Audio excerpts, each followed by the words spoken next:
Sữa chua ngũ cốc phô mai các bạn ơi, và ngày hôm nay chúng ta sẽ cùng nhau ăn thử nó nhá.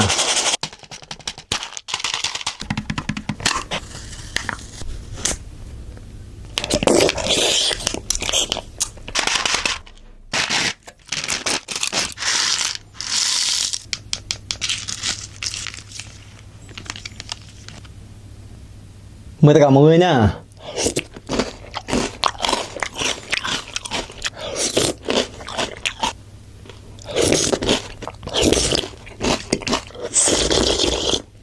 Ngũ cốc giòn rụm rất là ngon luôn các bạn ơi.